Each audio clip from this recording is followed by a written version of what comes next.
This is Fortress on a Hill with Henry, Danny, Kagan, and Jovanni. Welcome to Fortress on a Hill, a podcast about U.S. foreign policy, anti-imperialism, skepticism, and the American way of war.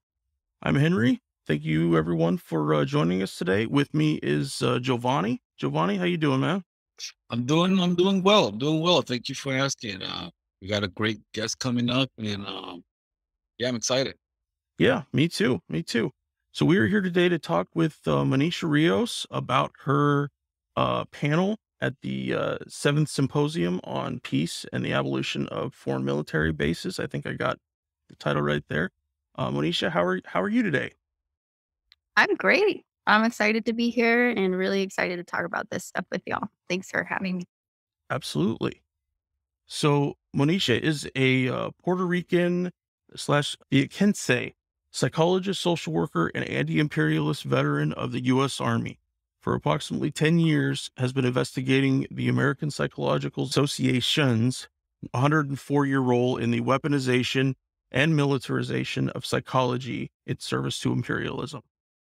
Monisha works to expose the psychological warfare component of U.S.-led hybrid warfare with a special focus on the narratives used to destabilize people's movements towards liberation from imperial suppression in Latin America and the Caribbean. So, Monisha, bring us into this. Talk to us about this summit, about the location it was at, why that location was chosen, and your kind of overall impressions of it.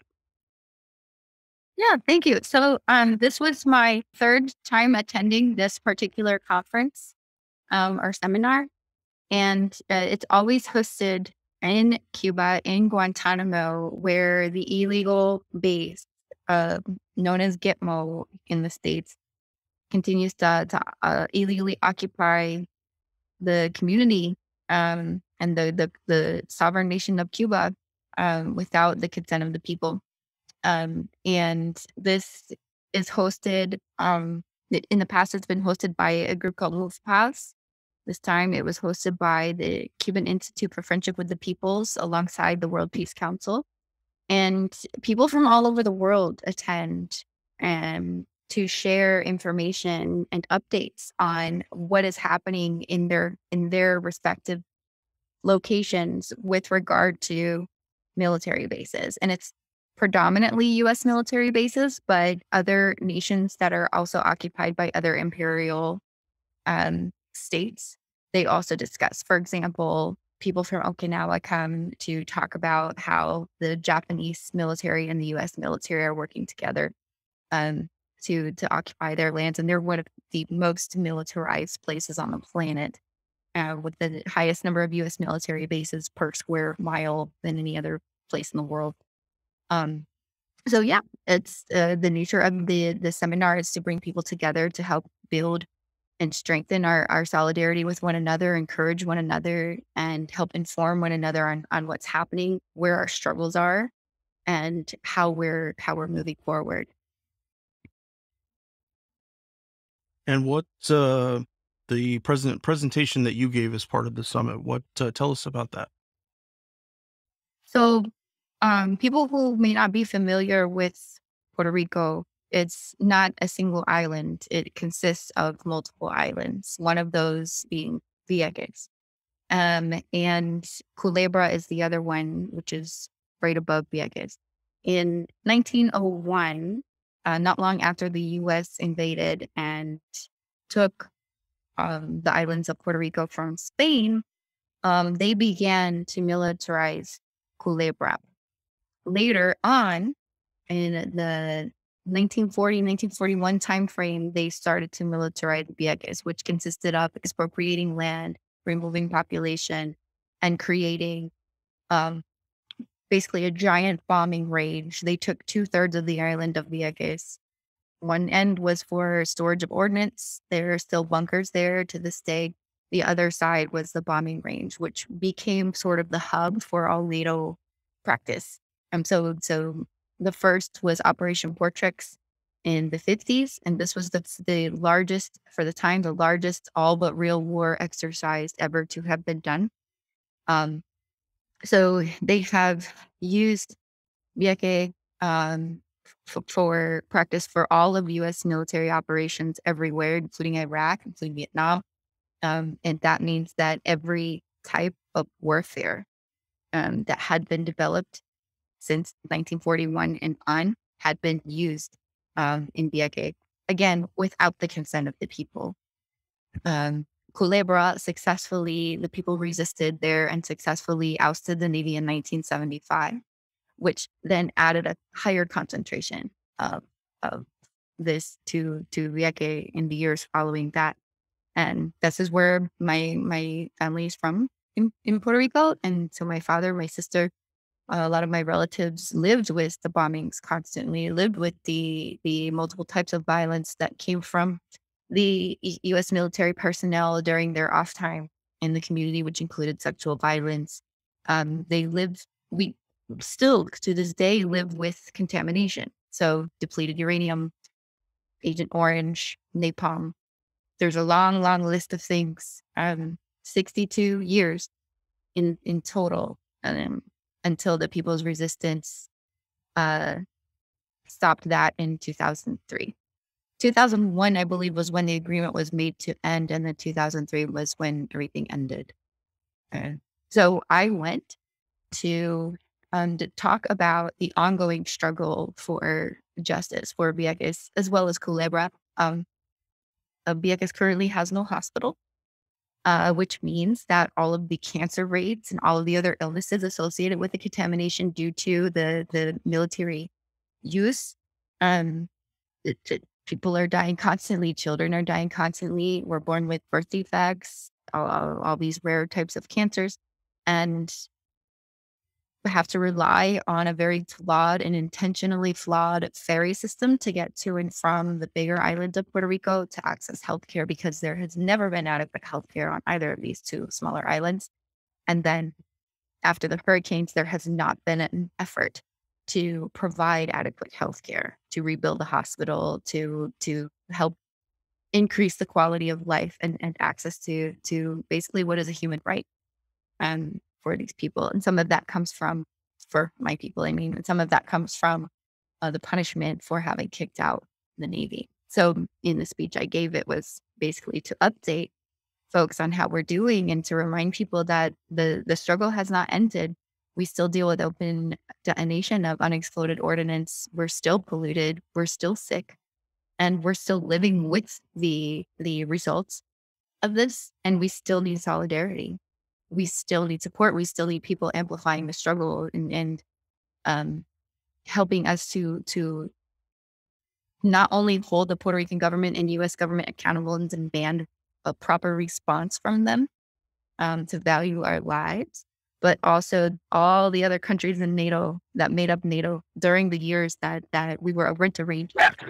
So to also demand that the other countries whose ordinance is still with us also participate in the cleanup and, offer some sort of reparation, contribute to the building of an adequate facility.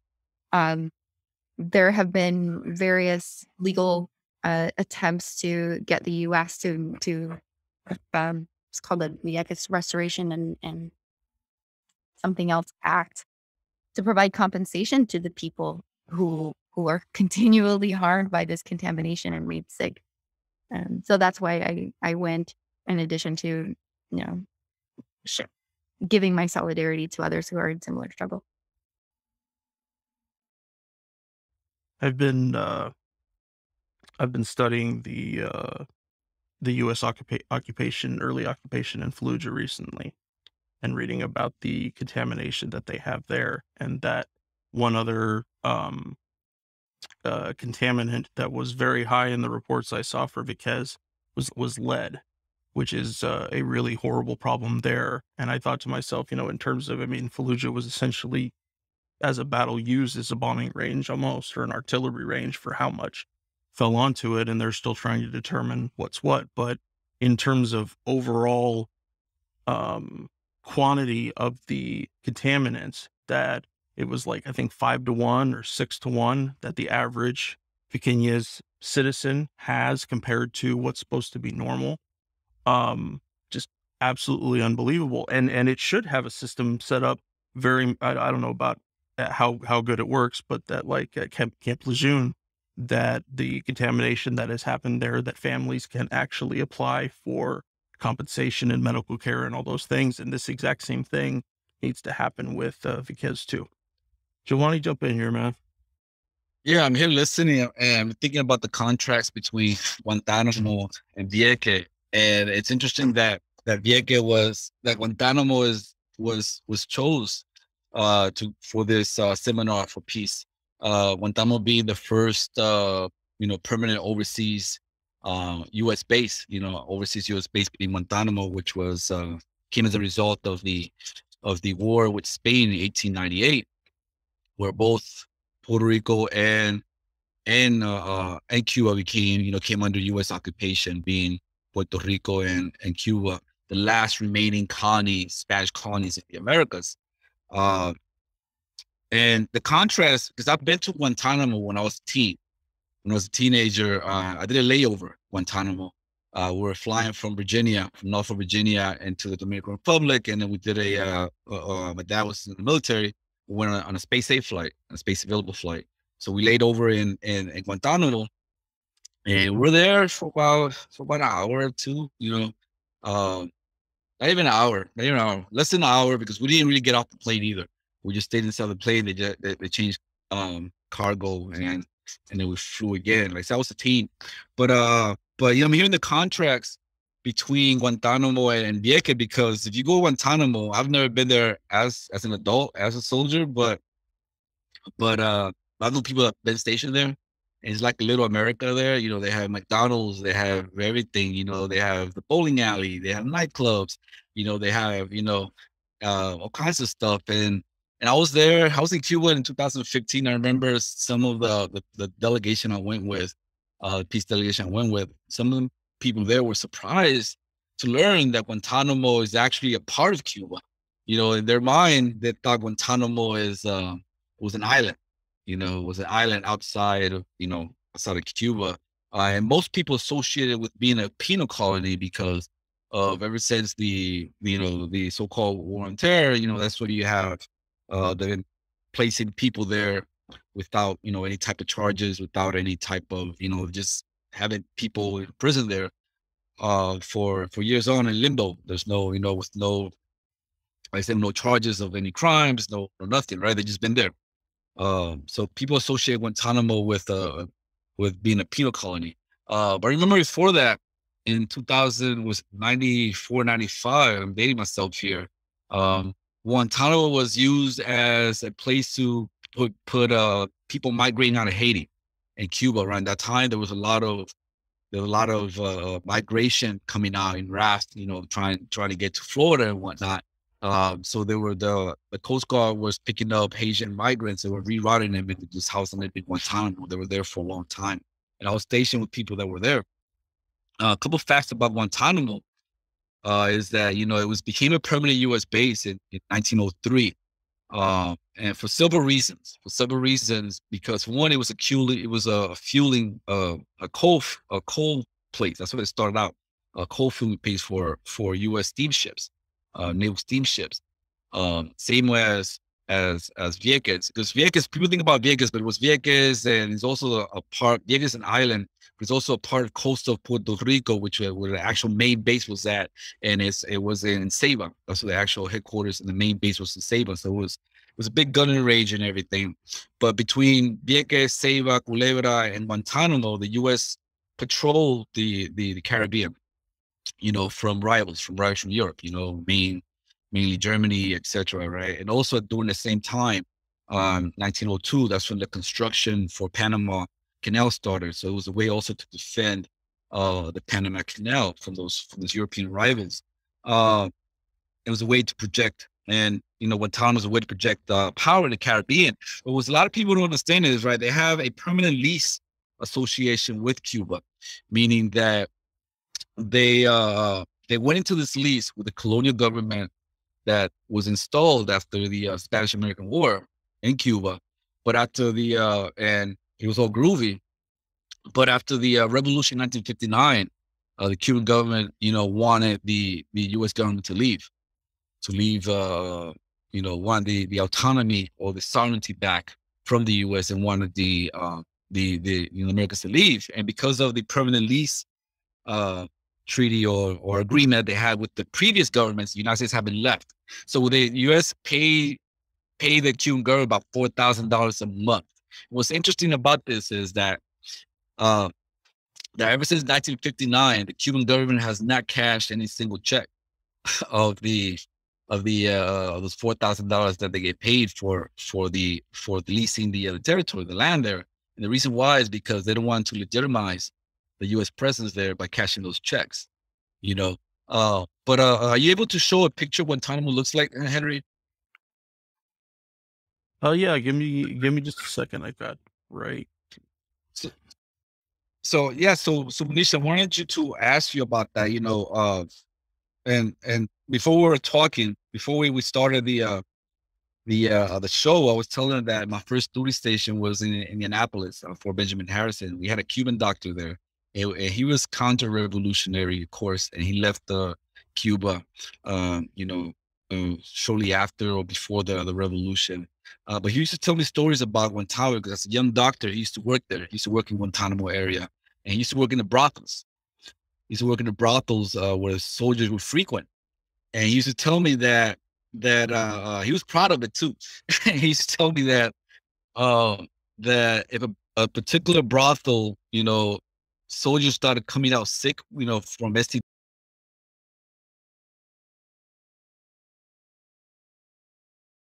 call up on him, to have checkups on the women and make sure the women were STD free and everything because they didn't want to get blacklisted. And that was something proud of that, something that he was proud about telling me about that for some reason.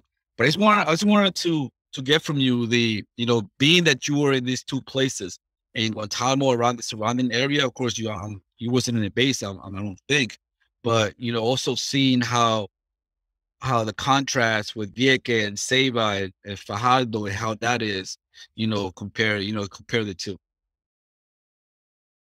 Yeah, there's so much in common. And we got to go to the hotel where they had been able to zoom in and actually get the photos, those original photos that expose the treatment of the detainees at Guantanamo. This was before they moved the detainees. So we could actually see the guard towers and we could see a little bit inside from that position. But being in the surrounding community and seeing and listening to people who have lived there their whole lives, and the generations that have lived there and hearing the stories, it's so similar to what our own people have gone through because it's basically the same thing. You always have sexual violence with U.S. military presence. There's no getting around that fact. And in addition to the other types of violence. And so you have still remnants of that. You have the traumatic, like the lingering pain and suffering, from people who experienced being raped and experienced being sold, and trafficked basically to satisfy the military rape culture. And so, yeah, it's we're one and the same when it comes to that. And the same mentality that allowed it to happen in the first place exists in Puerto Rico and exists in Cuba. And it's really disappointing, but not surprising that there are people who are willing to sell their own people off like that, and be proud of it. That exists over here too. And there's people here in Vieques that are still so rageful that the Navy was kicked out. And they use that as punishment. They use that as a retort for when we protest and demand better services. We demand basically that our human rights be respected, and that we have access to healthcare and maritime transportation. Well, you shouldn't have kicked out the Navy. Life was so much better with the Navy. You had an economy with the Navy. You had a hospital with the Navy, and you had all this with the Navy, but nobody thinks about what else we had with the Navy. And it's the same story that they use to justify the presence in Guantanamo. Oh, but they would have it so much better if they weren't against the Navy. But that's not really true. I saw that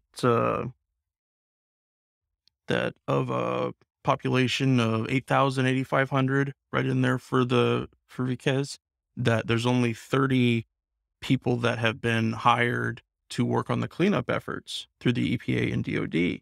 And I'm like, 30 out of 8,000. Yeah, you guys are doing nothing for them, aren't you? I mean, um, but no, it's, if you're able to throw around a few jobs, people are wanted, but they don't see that. They don't see the blowback that comes from even the smallest U.S. military base. And of course, depending on the country that it's in and the people that you send there, but it always, there's always cast off. There's always, it's like the lead flying through the air from the wind and contaminating other areas. It can't stay where it is. And our population has dwindled dramatically.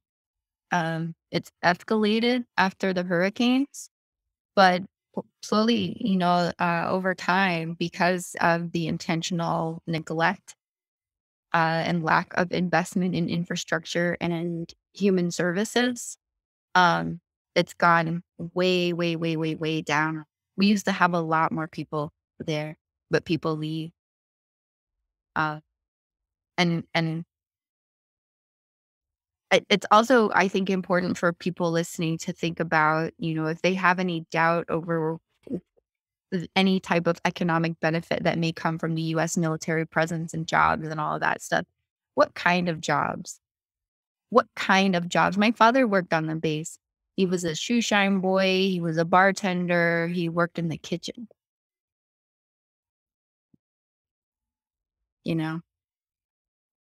and then the rest of it is just to satisfy the needs of the people who are lifted up and placed in a superior position over you in your own country.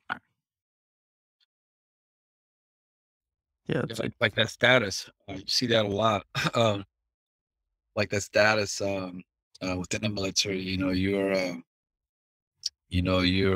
do an equivalent. I see this a lot where uh had- you you do an equivalent and a civilian equivalent job in the military, but the fact that you're wearing a uniform doing the same thing that someone else is doing outside, just puts you in a higher echelon and helps you feel, gives this air of superiority, and people would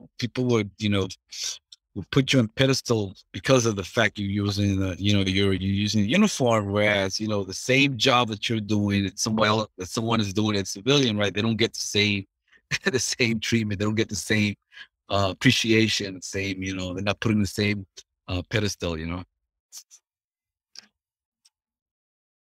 and for people listening that maybe didn't serve, that I know the three of us as veterans understand the really chintzy, nasty stuff that soldiers get made to do in terms of cleaning and details and mowing lawns on posts and all those different kind of things.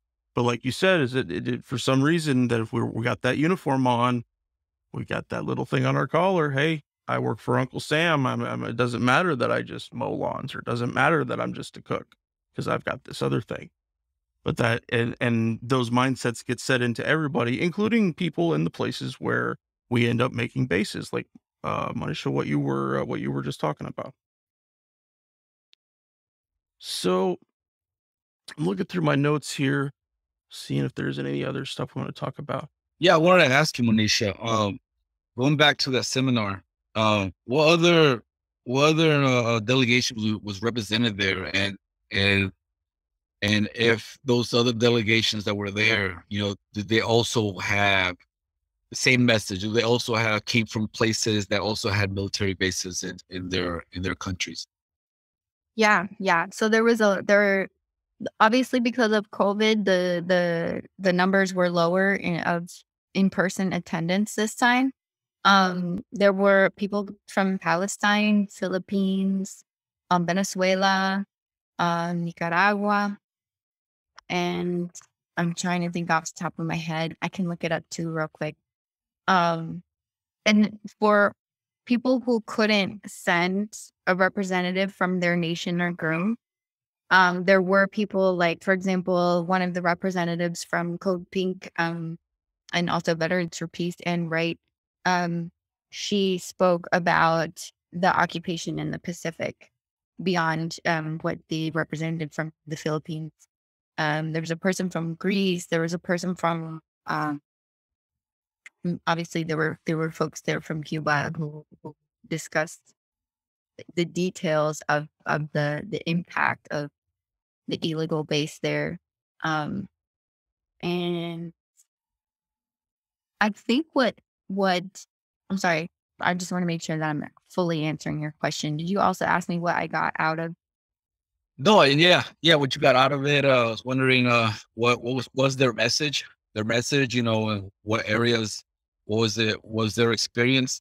What what they were describing, was it similar to um what you experienced, or what people in Vieques experience, or the narrative that you've collected in Vieques from people there?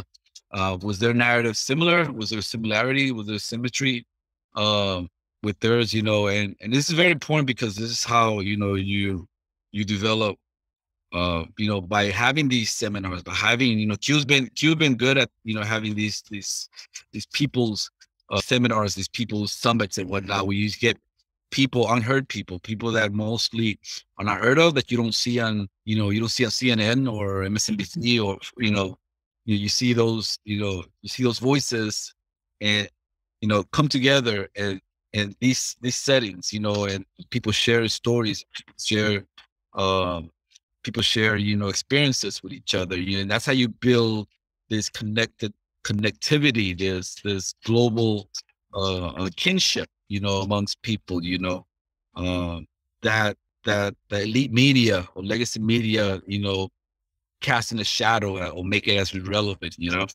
I just want to get from you, the stories that you heard, were they, how similar were it to the stories that you've collected in Vieques?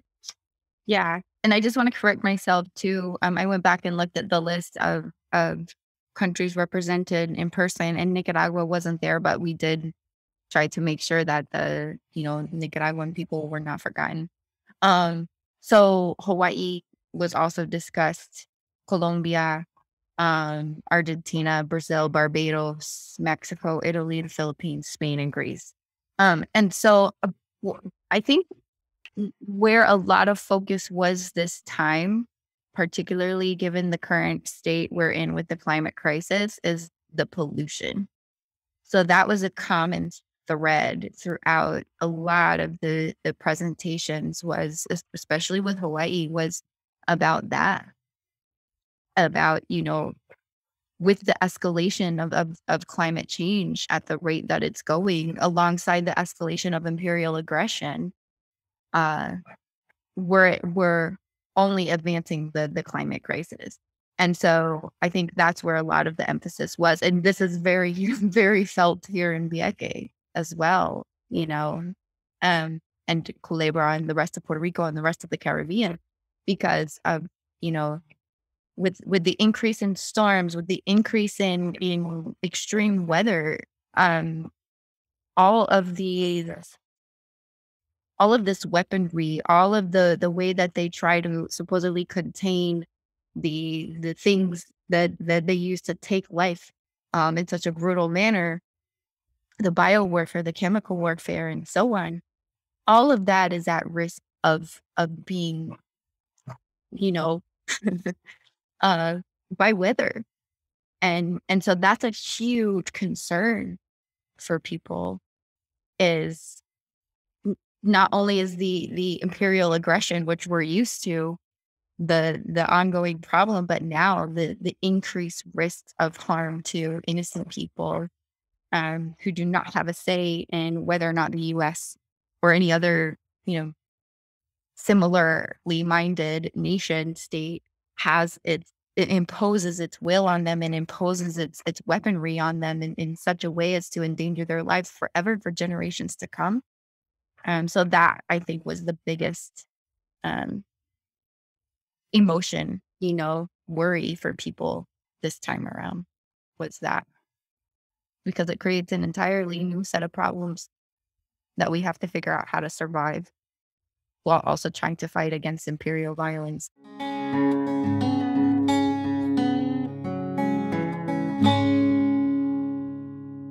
The guys and I love doing the podcast. Being able to share our experiences in the military with allies and supporters means the world to us.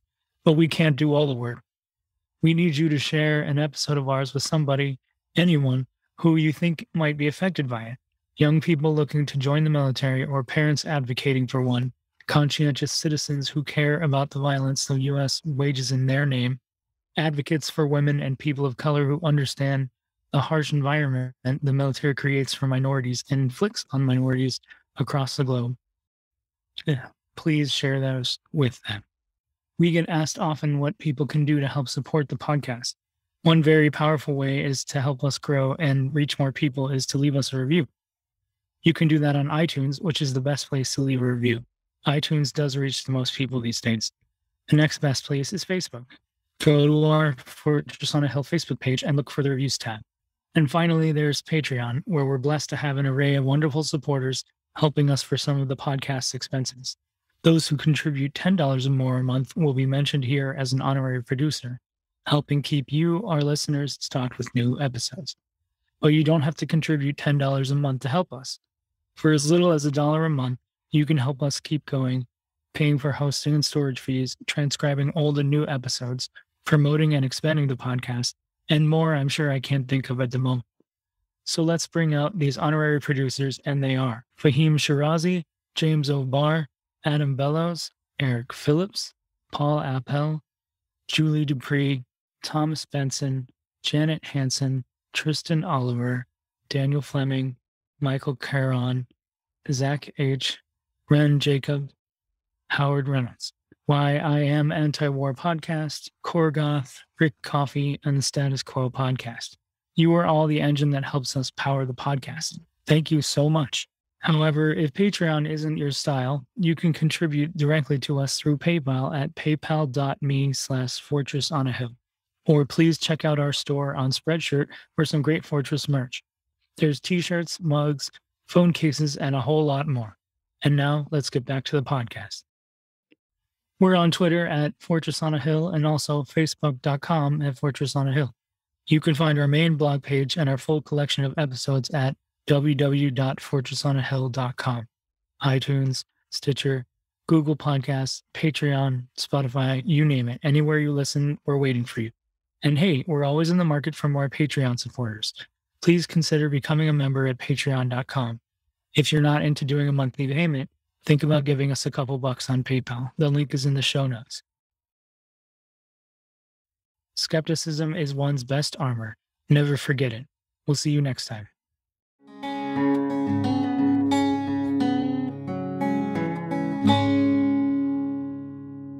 I wanted to read something from the Platt Amendment, which the Platt Amendment was something inserted into the Cuban Constitution right after the war with Spain, the U.S., Cuban, and Spanish War. Because I say U.S., Cuban, and Spanish War because the Cuban locals were fighting the Spanish before the U.S. intervened. They were fighting the Spanish for several years, and they were actually on the verge of defeating the Spanish because the Spanish Empire was crumbling at the time. They had instability back home. They had a series of civil wars back home and political instability. Plus, they had at the time they had an uprising in the Philippines as well. They were fighting insurgency in the Philippines. They were fighting insurgency in Cuba, and they were fighting, and so they were, they just lost most of the colonies. So they were an empire that was in its last throes. That was just in life support. So they were on the verge of being defeated in Cuba when the U.S. entered in 1898. After the explosion of the Maine, which was the trigger. Remember the Maine? That was the trigger to get the U.S. Involved into the war. And then the war only lasted about 3 months, and then the Spanish were defeated, and under the Paris Treaty, they signed off Cuba, Puerto Rico, Guam, the Mariana Islands, and and the Philippines, they signed it off to the U.S. And Hawaii, you mentioned Hawaii was, was also included in the package, for good measure. Hawaii wasn't a Spanish colony, but it was a coal fueling place for U.S. Navy going to trade with China. So during the same time in 1898, that's when they overthrew the Hawaiian Queen, and then that's when Hawaii also became a territory of the United States. But in the Plan Amendment, which was a constitution that was written for independent Cuba, which is nominal independent, they inserted the Plan Amendment was inserted, and it was a part of the Plan Amendment that justified Guantanamo is that, and I'm gonna read a part of it right here if I can get it open. That to enable the United States to maintain the independence of Cuba and to protect the people thereof, as well as for its defense, the government of Cuba will sell or lease to the United States lands necessary for coaling or naval stations at certain specific points to be agreed upon with the President of the United States. That was inserted to the Plan Amendment, which was part of that was inserted into the Cuban Constitution. Therefore, in their Constitution, it gave permission to the United States the right to have soldiers there, occupy land there. And this was and only the United States has the right to leave if it wants to. Not the Cuban government, not no one. Only the United States has the right to leave if it wants to. But this was turned over its head with the Cuban Revolution, because the Cuban Revolution tore up that constitution and they rewrote a new constitution, the Revolutionary Constitution. So I just want to put out there, because you mentioned Hawaii, and I just want to put that little bit of history, because people tend to make all the connections, with these type of things. Why do you have bases in Guantanamo? There's this false idea that we're there for the benefit of the people there. So I was watching the fight. I'm a huge boxing fan. I was watching the fight the other day, and the way they announced the main fight. This is to all the millions of people and all the service members watching us and around the world. That's the announcer. So it's a pride, that you have service members around the world, but no one really stops and asks themselves why you have so many people around the world. I forgot where I was going with this comment, but yeah, what is your reflection on that? Cuba obviously played a huge impact in the 20th century. They became, fully independent in 1959 with the overthrow, not only the overthrow of the government of Batista, but also they overthrew the sugarcane company, the American sugarcane companies that were operating in Cuba, many dominoes and all that, right? They also overthrew the mafia that was operating in Havana, that had Havana control. So they overthrew all that, and they rid themselves off of U.S. colonial control, and they became independent nation. They've been paying for it ever since. You're just like in Vieques, they've been sanctioned ever since. Ever since that period. But they played a huge role, despite the fact they played a huge role in the 20th century, and they support a lot of national liberation movements around the world. They supported South Africa. They defeated the South African military twice in the 1980s.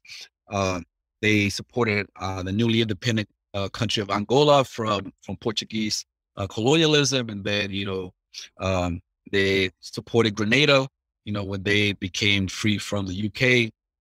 Which sparked the war against Grenada in '83. What do you think is their role today in the 21st century? Obviously, they don't have, we're not supposedly in the Cold War. They don't have that revolutionary rhetoric or, and that imposing presence that they had back in the 20th century. What do you think is their role today? I think I can only speak for myself and what I draw from the times I've been able to go and learn and listen to people and really counter the U.S. Cold War narratives that are continually perpetuated today within my own mind, by listening and seeing for myself and asking tough questions while I'm there. And so what really gives me a lot of hope and inspiration in the 21st century is that Cuba continues to be in revolution. They're really demonstrating how it's a process and that the outcome is ongoing. For example, just everything that you listed, there were some very abrupt pieces of the process that had to take place in order to create the space for the rest of the process to continue, and to be able to continue in that while being sanctioned, while having the murderous economic warfare that's going on, while having the psychological warfare that's going on, but then to continue to um, do like a cultural revolution. Like right now, the changes to the family code that are going on, the way that in recent years there was an effort to change the Constitution yet again and evolve, by learning from the missteps and from, a lot of people will, including myself earlier on, before I made an effort to learn more, um, the homophobia and a lot of the cultural things that are present in all of the places that were colonized by the Spanish. That's present in all of our cultures. It's present here in Puerto Rico. It's present in the United States. All of these things, especially for the context of the time in which the revolution began, these were commonalities among a lot of cultures, but the narrative will have people believe that this is the revolution creating homophobia. Um, and the way that in that particular thing, including also gender violence against women and having the revolution within the revolution, and the way that now, even in Cuban culture, which again comes from Spanish colonial culture with African culture and Taino culture mixed in, there are people who are resistant to change and evolution, and they may be counter-revolutionary, or they may not necessarily align fully with, um, the Cuban government. But there is democracy happening, and it's happening literally from the bottom up.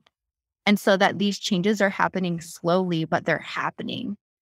And what they're doing, for example, when I was there and I was watching some of the TV, they have educational programs on the various gender identities and on why it's important for people to understand what this means, and that we're not supposed to be criminalizing this. We're not supposed to be having family violence, So there's an effort to make these changes from the ground up. So then that's reflected in policy. And that's how they were able to advance these changes in the family code from the ground up through educational campaigns. And I think that what that exemplifies for me is how necessary it is to simultaneously be firm in your resistance to imperialism and basically colonization, and protect the advances that have been made over time. And be flexible enough to listen to the needs of the people and to grow and to recognize where there have been poorly informed choices, or where the culture itself has been at fault for causing harm. So I think that that's really fantastic for people in other places who are also for example, here in Puerto Rico, where we're still struggling to be free, but we have the same problems. We have the crisis of, we actually have more problems here with femicide, more problems here with violence, with gender-based violence and homophobia and transphobia than what people can see in Cuba. And that's not to say that it doesn't exist, but what we don't have here is the ability in control over our own country in such a way that we can advance these changes culturally that we need to see so that human rights can be respected. So what I see from the Cuban Revolution now in the 21st century is a real strong example of how the evolutionary process of revolution can take place culturally underneath all of the other pressures that they have going on.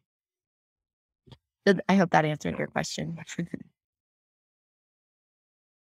I wanted to go back to something we talked about it here in bits and pieces, but I'd like to take a moment and really dig into it.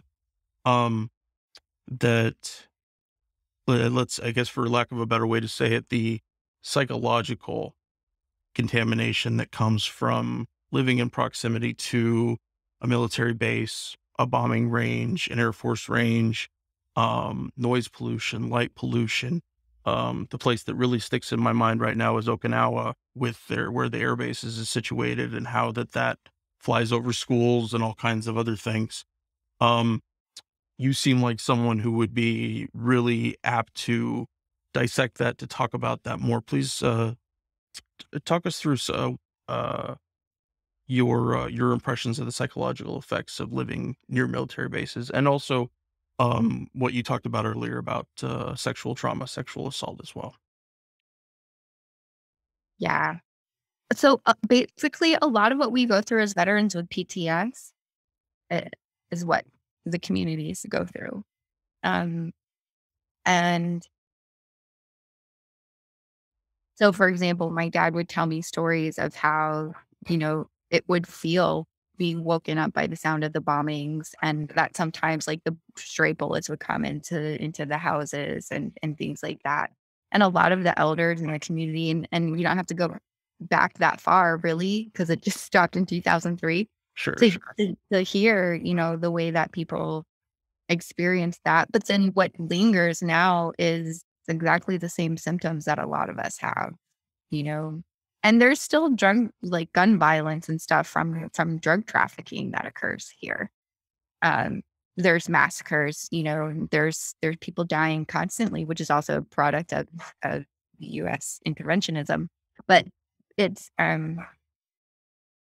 there's a lot of hypervigilance. There's a lot of like hyperreactivity to sound. There's a lot of I hate the phrase mental illness, but I'll say dis-ease in a way that people cannot feel at ease. They've lost peace of mind.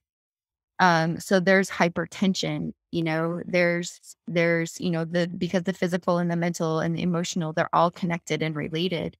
Um, so it's terrifying. A lot of people and I'm thinking of some of my own family members, um, are easily startled, you know, and just, yeah, the PTS that we experience is also being experienced in community. And then you also have the effects of the sexual violence, and that's not as discussed um, as openly. Um, there's a lot of victim blaming and shaming still that takes place. There's a lot of it's just a lack of compassion, understanding, and empathy. But that again comes from the machismo and all that in our culture. But it also comes from, I mean, that's general too across cultures when it comes to sexual violence. But yeah, I would say that the psychological impacts too of the environmental contamination of being under occupation. Um, I would relate that a lot to what you might hear people from Palestine express about, their stress, their emotions, their anger, their rage, their fear, um, and depression. We have a lot of suicides, the hopelessness that comes from it, you know, like and apathy, a lot of apathy, a lot of fatalism, that feeling of nothing's gonna change, so why bother? This is just how it is. I listen among the youth as well. Mhm. I was going to say, for any teenager or newly married couple or whatever, the idea that you're going to provide your kids or nieces and nephews with any kind of peace of mind, any kind of healthy life, yeah, that must be horrifying. I go back to what I said earlier about Fallujah, that we have this idea, Americans and somewhat among the anti-war movement, that if you want to go and find what the military has really done, you have to go to Afghanistan. You have to go to Iraq. You have to go to Syria. It's not that far away. It's right here. It's right next door. It's at the southern border. It's in Cuba. It's in Puerto Rico. We convince ourselves that the idea of war and our separation from it is much bigger than it is. And people need to be willing to understand that. But I hear what you're saying in terms of like, American culture. We still have very little empathy for sexual assault survivors. We have, we don't want to connect it to the hypermasculinity of our culture in any meaningful way, or we're happy to blame it on other cultures, depending on what the situation is. But, just to have all of that, it's a horrifying thing. I'm out of words to say about it. I would add too that people can inside they can just even look at the original peoples that are in the concentration camps called reservations and see the same thing. But what that does is then that makes people who identify as U.S. citizens have to reflect on colonialism and their own role in that. Even if we weren't the ones who initiated the process, the process is ongoing, and it has created the space that we call home, and it's there in front of our faces, and there are still people being harmed by it. So then it's like creates a like almost an identity crisis, but also like a crisis in a person's conscience about just like that's just like our moral injury that we experience once we become conscious and we actually allow ourselves to look at what it was we were involved in, what it was we were even unwittingly, but still at times consensually participating in, thinking we were doing the right thing. Yeah. That's one thing that people, I hope that as time goes on, it becomes easier. But when I explain to someone that as a veteran, they were a cog in a machine and that they did not or could not fully comprehend exactly what machine they were supporting, couldn't go back to it and say, I knew that I was connected to this and connected to that. And I know for me that I am always on a journey of redoing my history, redoing the history that has been taught to me, to go back to things that have been, that as Americans, we don't look too closely at because it gets too ugly. And people don't have to accept personal responsibility for what their ancestors did, but they have to understand how the system was perpetuated and how it still exists today. And that things are not as simple as we're going to end racism. We're going, that the civil rights movement did not end racism. It certainly changed a lot of people's lives. But again, the project is ongoing. All of them are ongoing, and all of them with these different systems. And, I joked with the guest a while ago that there are times when I'm reading about a topic and I read about something that I have no idea about, and I have to take an amount of time, hours or days, to learn enough of that to go back and continue to understand the context of what I was going through. And that's the process that everybody has to do. Anybody who wants to understand how foreign policy really affects our lives, they have to be willing to go through that and to be honest about how it makes them feel. To understand, about what that goes through. It's like, this is really messed up and shameful. It's like, yeah, let's do something about it.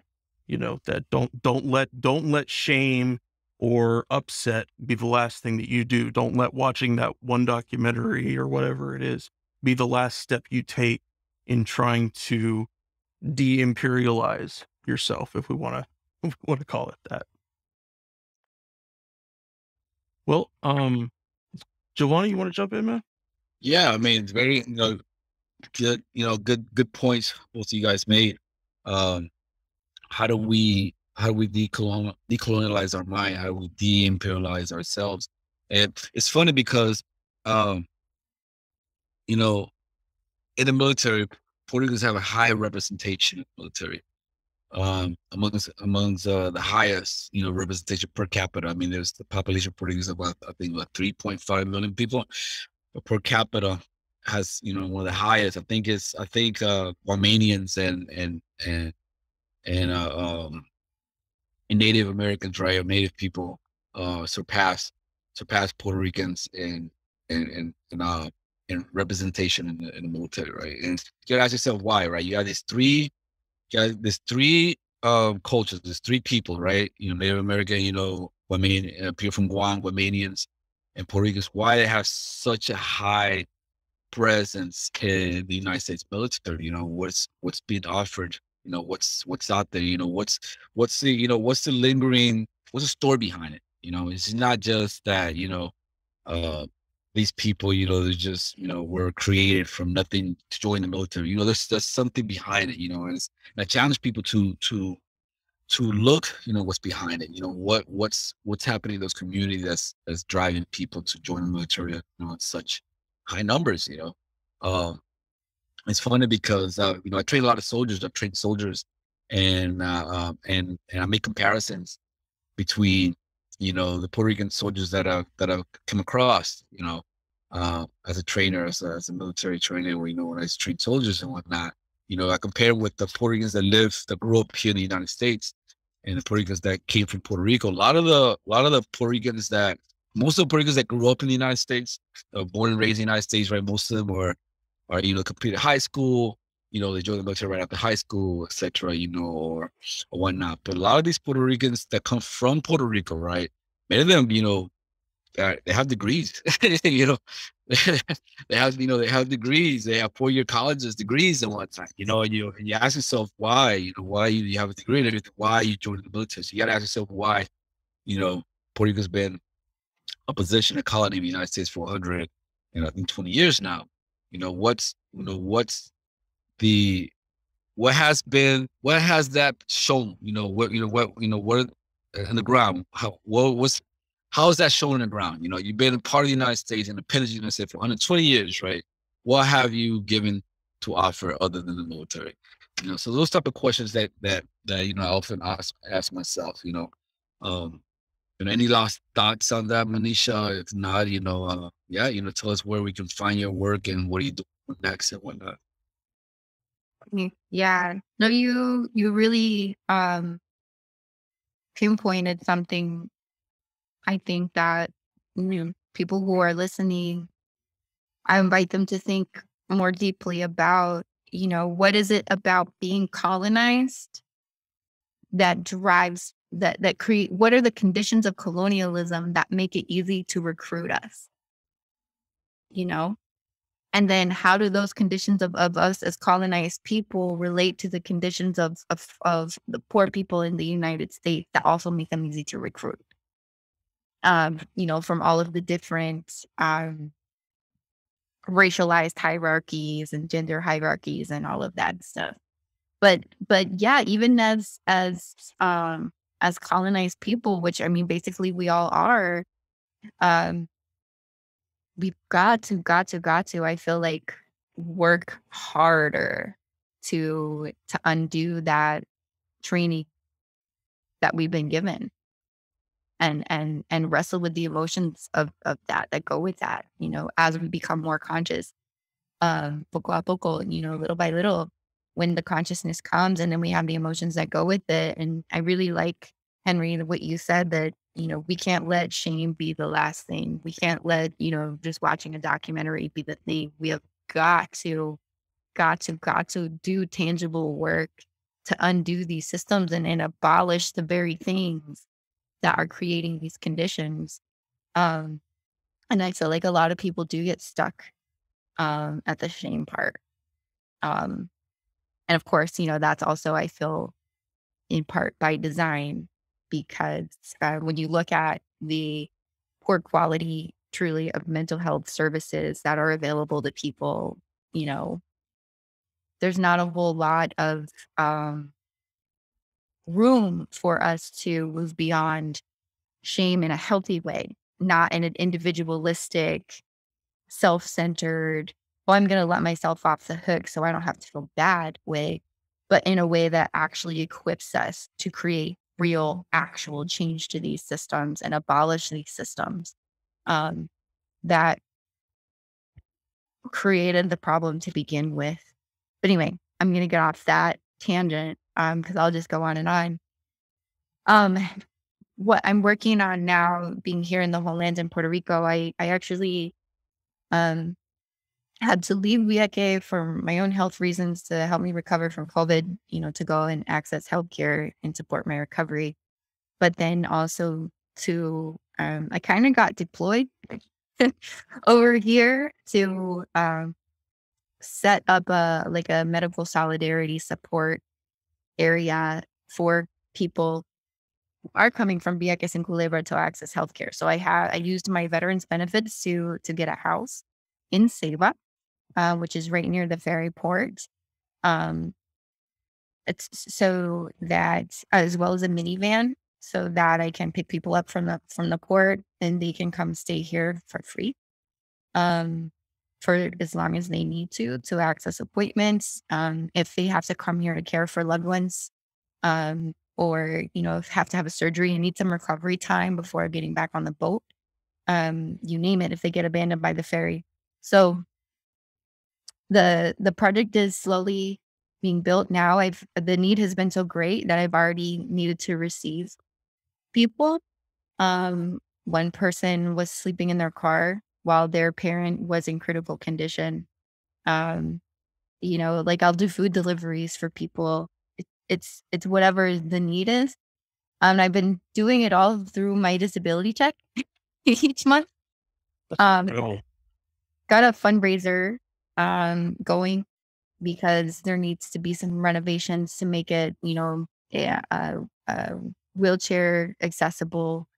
Get furniture, redo the kitchen, get a water heater, get all the things in place for it to be a healthy, like, sanitary place. And then from there, build out more programming, and eventually for myself to move on. I'm living in the house right now while it's being fixed up, but ideally the goal is to build up enough, uh, I guess, material support to where the house gets paid off and is no longer in my name, but instead belongs to the community, and is used strictly for medical solidarity for Vieques and Culebra.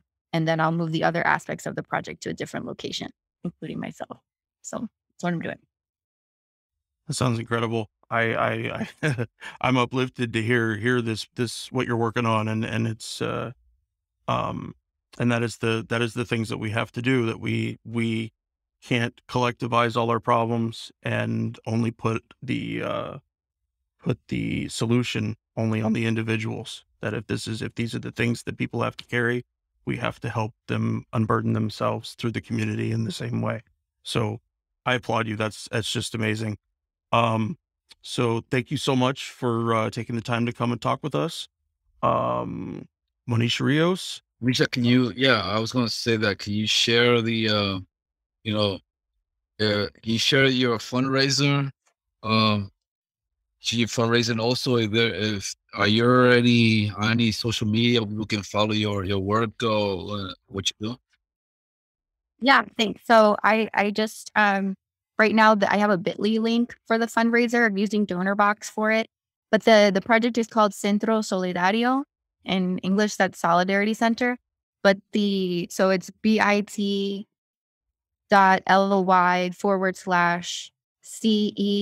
as in Nancy, T as in Tom, ROS as in Sam, P as in Paul, R, Centro SPR.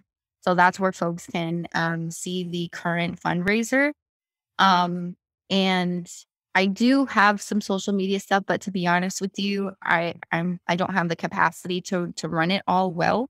So I do try to update on Twitter, which is at Centro_SPR, I believe. I'm also on Facebook with the project, and I have an Instagram that I don't use because I don't know how to use Instagram. But yeah, hopefully, when I get more volunteers and a bigger team, I'll be able to do more on social media. Sounds great. All right. Well, thank you, Monisha, for your time, and hope to talk to you again soon. Maybe we can get in a while. We can get an update on the project and see how things are going along. Thank you again for having me and spotlighting Vieques. Yeah, thank you for what you're doing. Keep at it. Keep doing Hell yeah. what you're Hell doing. yeah. You're an inspiration. We're on Twitter at Fortress on a Hill, and also at Facebook.com/Fortress on a Hill. You can find our main blog page and our full collection of episodes at www.fortressonahill.com. iTunes, Stitcher, Google Podcasts, Patreon, Spotify. You name it, almost anywhere you listen, we're already waiting for you. And hey, we're always in the market for more Patreon supporters. Please consider becoming a patron at patreon.com. And if you're not into giving us a monthly payment, think about giving us a couple bucks on PayPal. The link is in the show notes. Skepticism is one's best armor. Never forget it. We'll see you next time.